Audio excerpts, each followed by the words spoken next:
J'attends que vous arriviez. Salut Nathalie. Vous allez être étonnés. J'ai eu une réponse d'une députée de France Insoumise. Donc j'attends que vous arriviez tous et toutes pour pouvoir vous en parler. Voilà, c'est assez important. J'ai eu un retour d'une députée de la France Insoumise à 12h37, le 22 juillet 2026, suite à mon courrier envoyé le 21 juillet 2026. Mon courrier il a été édité à Mediapart. J'ai eu également des nouvelles du Nouvel Observateur qui est très intéressé par mes écrits, pour le coup. Et j'ai une seule députée qui vient de me répondre. Une seule. Donc je vous demanderai, avant que je vous lise sa réponse à mon courrier et ensuite la réponse que je viens de lui envoyer, de partager s'il vous plaît. C'est assez important parce que ça nous concerne tous. Voilà, je ne donnerai pas mon opinion sur ce courrier-là à titre personnel. Je vais rester très factuelle, je vais rester très citoyenne, je vais rester très porteuse de la parole des victimes d'actes pédophiliques qui sont à l'heure d'aujourd'hui adultes. Voilà, donc je vous demanderai de partager au maximum ce live pour qu'il y ait le maximum de personnes pour qu'on puisse en discuter chacun et chacune. Attention, dans le plus grand des respects, je vous le demande sincèrement. Voilà. Donc merci de liker et de partager ce live en direct pour qu'il y ait le plus de personnes qui puissent entendre la réponse de Madame la députée Marie Messmer.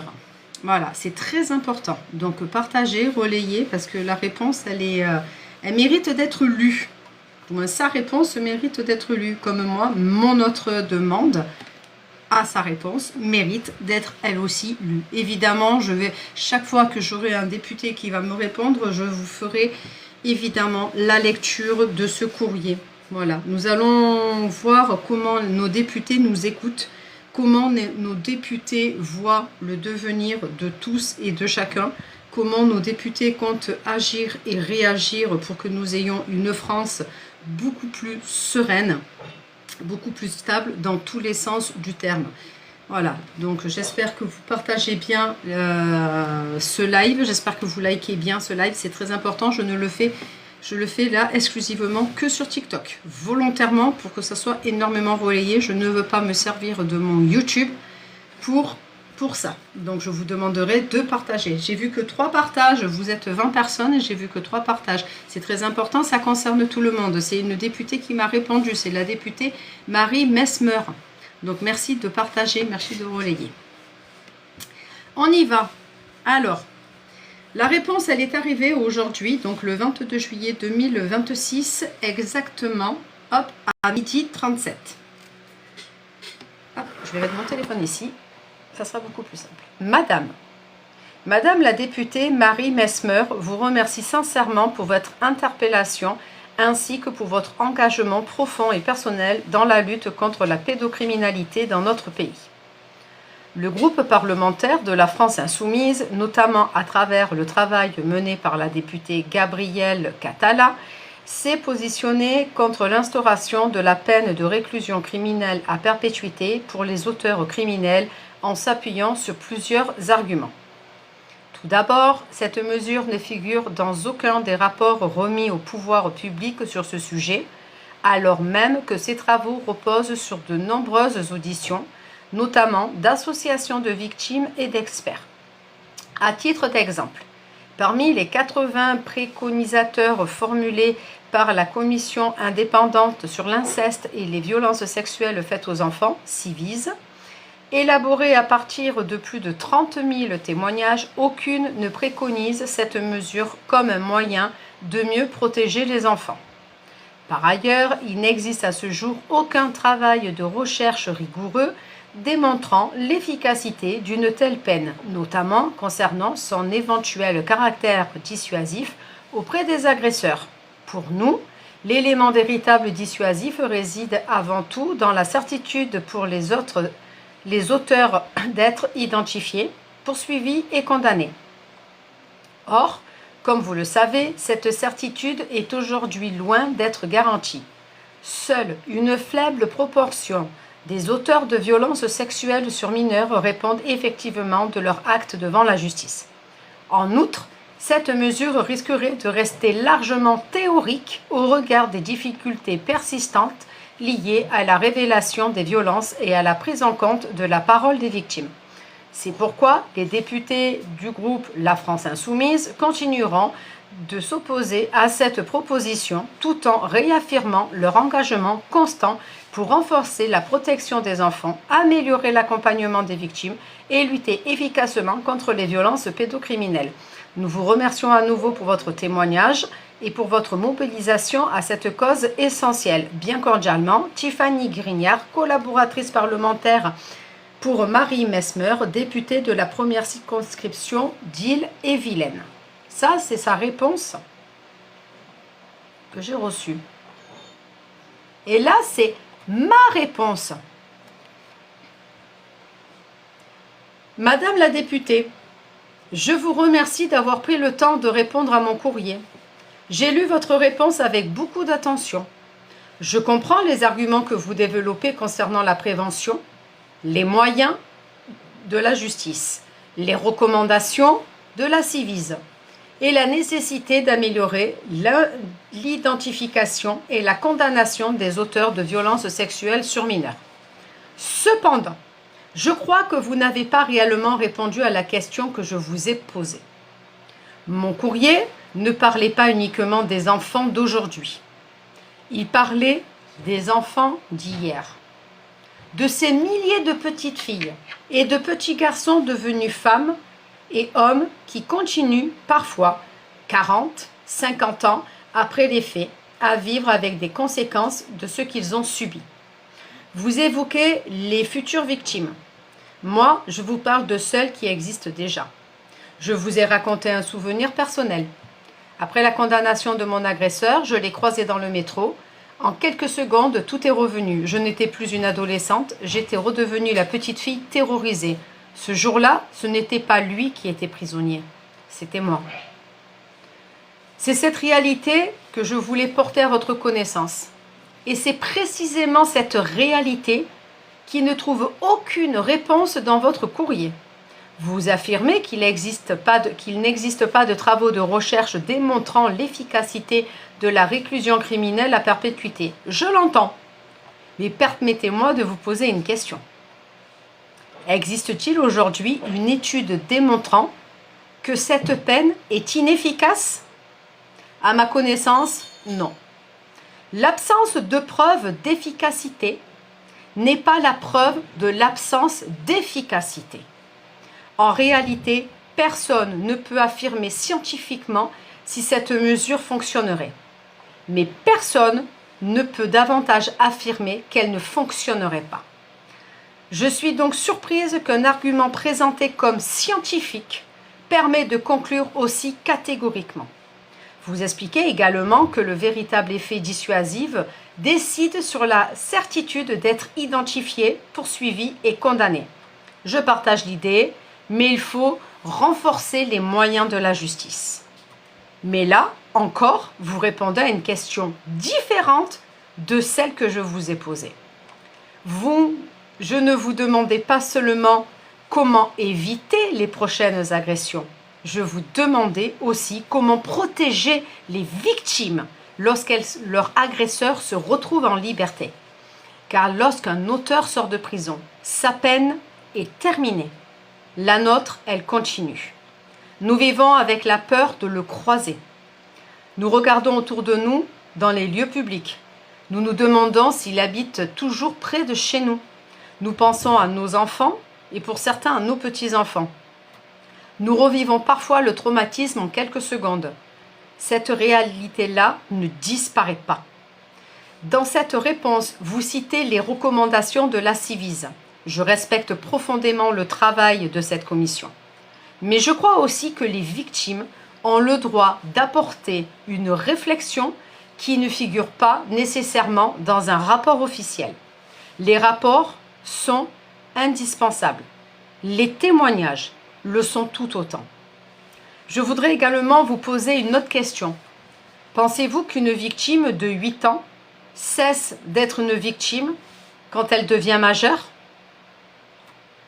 Ou devient-elle simplement un adulte qui continue à porter les blessures de son enfance? Car c'est bien cela qui manque à votre réponse. Vous parlez des enfants. Moi, je vous parle des adultes qu'ils deviennent. Nous existons et nous sommes nombreux. Et nous continuons notre vie à vivre avec des conséquences que la justice ne peut pas effacer. Je ne cherche pas à convaincre à tout prix. Je souhaite simplement que lorsque vous aurez à vous prononcer de nouveau sur ces questions, vous pensiez aussi à toutes ces victimes devenues adultes. Parce qu'un enfant agressé ne retrouve jamais son innocence. Parce qu'une condamnation met fin à la peine du condamné, mais elle ne met jamais fin au traumatisme de la victime. Je vous remercie d'avoir pris le temps de me lire et j'espère que ce dialogue pourra se poursuivre dans un esprit d'écoute mutuelle. Veuillez agréer, Madame la députée, l'expression de ma considération distinguée Virginie, victime de pédocriminalité.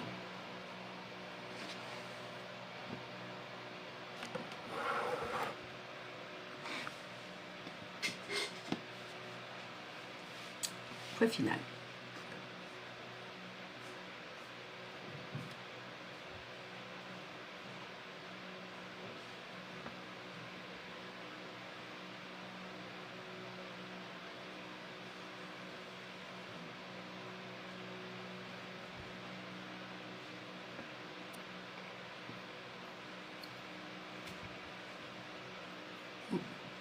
Voilà.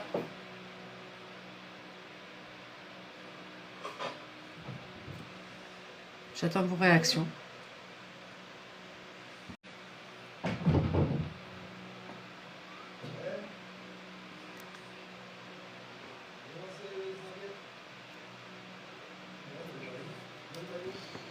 Voilà. Il n'y a que Marie qui a une réaction.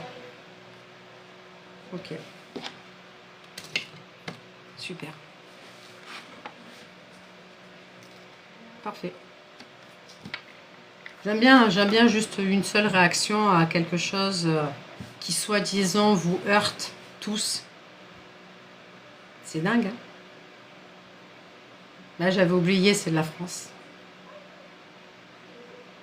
Non, je parle pas de ceux qui sont arrivés à la fin. Moi, je parle de ceux qui sont là depuis le début.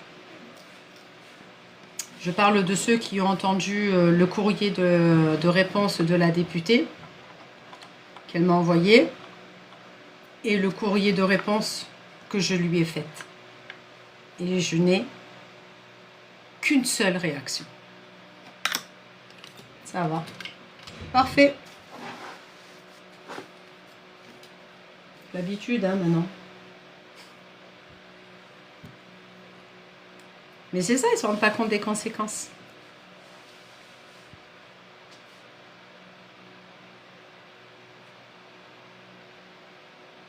Eh oui.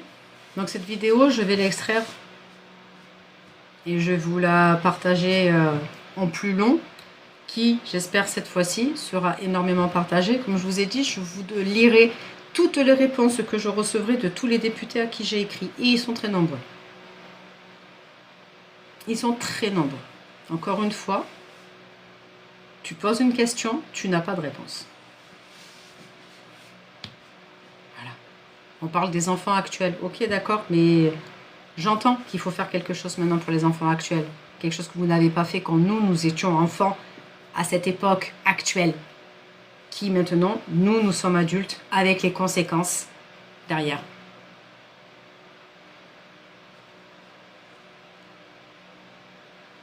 Ah oui, mais il y en a qui recommencent, hein. Il y en a qui... Ils en ont parlé ce matin à la télévision, un monsieur 65 ans. 65 ans, il a passé sa vie à être pédophile. 65 ans. Et je rentre et je sors, et je rentre et je sors, et je rentre et je sors, et je rentre et je sors. Par contre, un petit truc. Quand un pédophile est en prison, est-ce que les enfants sont en sécurité? C'est une question que je vous pose. On y va. J'ai plusieurs petites questions. Quand un pédophile est en prison, est-ce que les enfants sont en sécurité?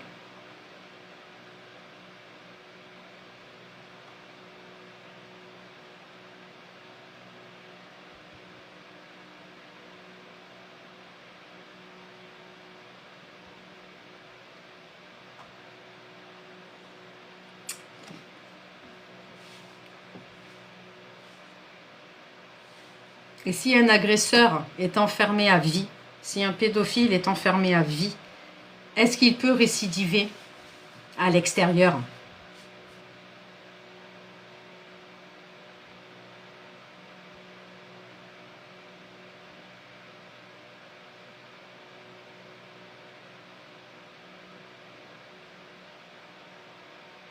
Mais non, il ne peut pas récidiver puisqu'il est enfermé. Donc, du moment qu'il est en prison, le temps qu'il est en prison, on va dire Henri. Henri est en prison, Henri est condamné à la prison. Pendant son temps d'incarcération, il ne peut plus faire de victime, on est d'accord. Quand il va ressortir, il y a une potentialité qu'il refasse des victimes.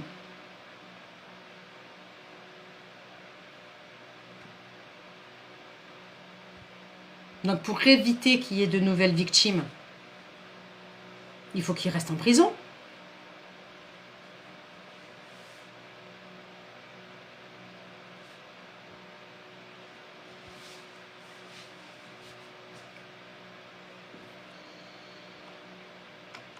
Parce que moi, sur le principe, là, je parle de vie humaine. Il y a des députés qui ont demandé, qui sont en train d'essayer de poser la question pour la peine de mort. Ça sera un autre sujet.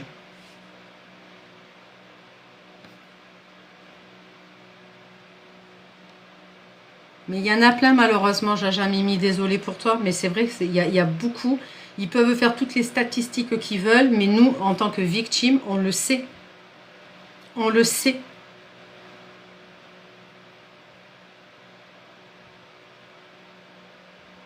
Donc oui, prison à vie. Prison à vie.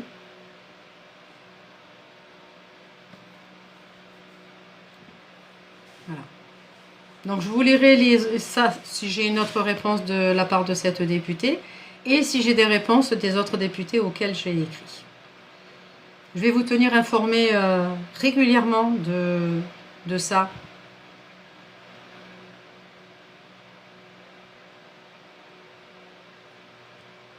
Voilà.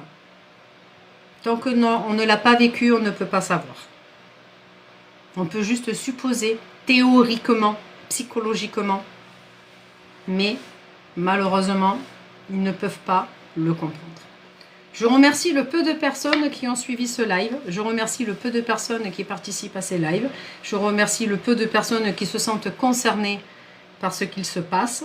Parce que c'est bien beau de faire des vidéos et de gueuler sur les réseaux, mais c'est encore plus joli de faire des actions et d'écrire aux parlementaires pour demander des réponses du pourquoi et du non, et d'avoir des réponses à vos questions, et pas tourner autour du pot en parlant de rhétorique, de théorie et de scientifique, alors que rien n'est fait. Voilà.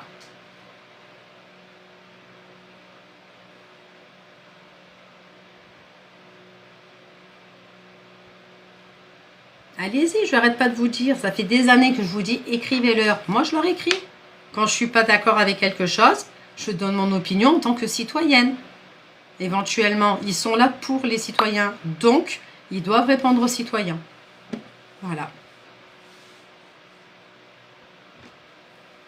Du coup, je vous embrasse, passez une agréable après-midi. J'ai un peu plombé l'ambiance pour le coup. C'est pas une vidéo où on rigole. Parce que c'est une vidéo qui... Voilà. Donc le courrier, ma réponse a été envoyée. Voilà. J'extrais la vidéo et je vous la repartage ici. Je vous embrasse. Je vous fais des... Ça sert à rien les pétitions. Écrivez. Plus vous écrivez, plus vous apportez vos témoignages, mieux c'est. Parce qu'une pétition, c'est une personne qui fait un texte avec des milliers de signatures. Par contre... Donc ça fait un courrier. Par contre, vous écrivez chacun et chacune, vous, victimes adultes de pédophiles, vous écrivez, c'est des millions de courriers. Le poids n'est pas le même. D'un côté, tu as un courrier, de l'autre côté, tu as des millions de courriers. Tu vois la grosse différence? Voilà. Moi, je ne suis pas spécialement pour les pétitions. Surtout pour ça. Pour d'autres sujets, oui. Mais pas pour ça. Je Je vous embrasse et bonne écriture.